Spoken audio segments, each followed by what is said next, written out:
morning and welcome to the first impression of the Nike. I'm gonna say Nike and people are gonna be mad at me, probably. Nike Infinity Run 2. Roll the beauty shots.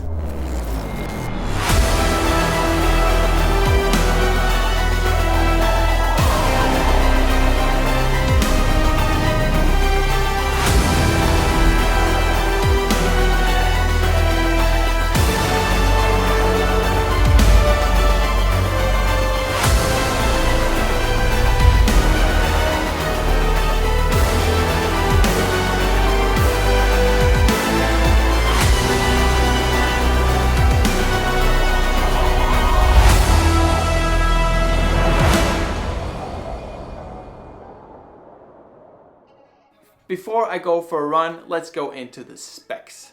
So let's start out with the foam. It's the React foam, so it's supposed to be bouncy, it's supposed to be light.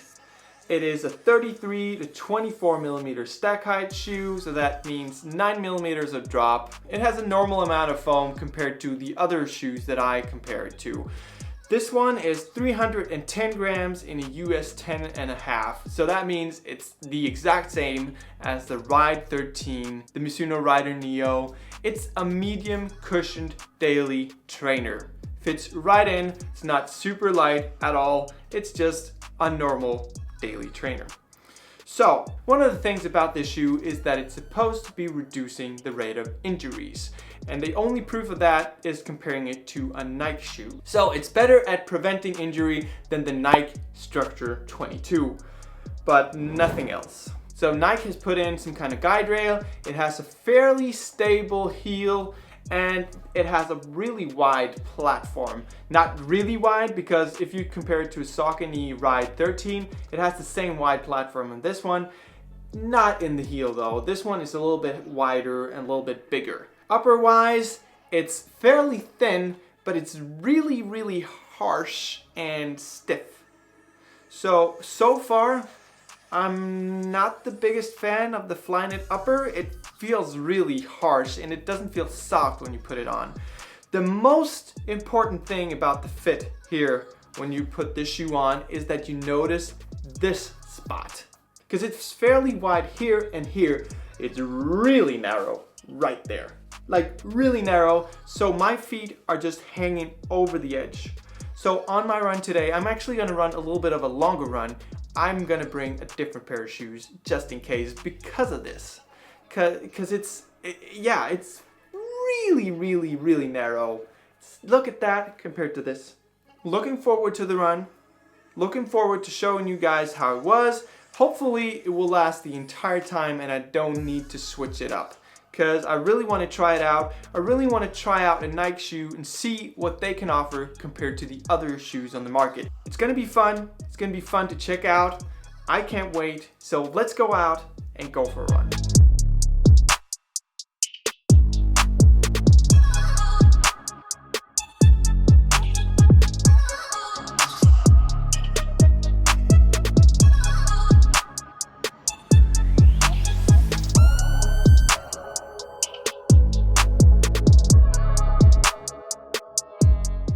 And I'm back from the run and it's the next day, so if you check out my Strava you can actually go and see the exact same training that I did. It's called Infinity Run right there. You can see that it's above 23 kilometers and I had a 5:08 kilometer pace, so that's pretty good. I was just cruising, having fun, trying to figure out how this shoe works, and I finished the entire race in this shoe. Apart from that, there's not much to see. You can see the splits, you can see my heart rate and all that kind of stuff as well. So I finished the entire run in the same shoe, but how did the shoe feel? And first impression is that it felt good. By good, I mean that it felt comfortable, that I felt like I could run through the entire run without feeling any bad things. But it's not super bouncy either. There's a lot of shoes that are a lot more bouncy than this shoe. And I thought it would be a little bit different. I was kind of, just like when Nike makes something and so many people run in it, then I thought maybe that it would be more of something, and it's not. It's just a good, solid shoe, and it feels very similar to the 880 in my opinion from New Balance. It doesn't feel that supportive either, and this is supposed to be something that's kind of replacing the Structure 22, which isn't a bad thing. It's a stability focused shoe, but it's still a neutral shoe, so it's very, very similar to the 880 again.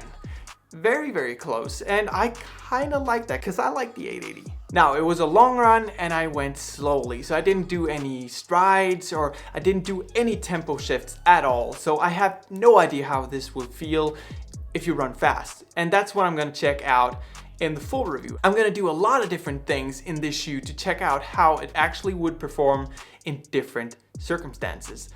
In this circumstance, it performed really well, and it says that it has some kind of rocker shape.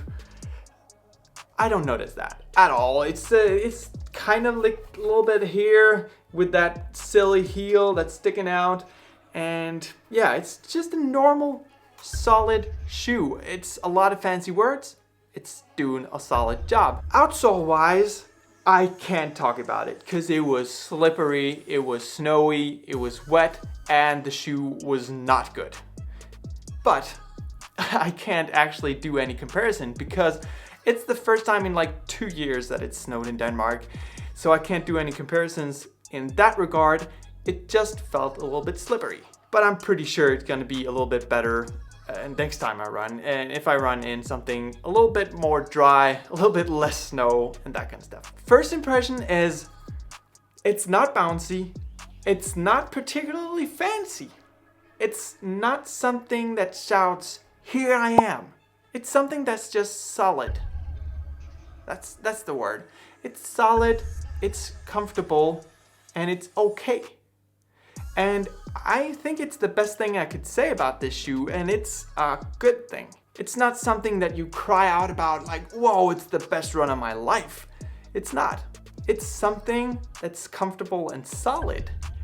And that's a lot better than hype.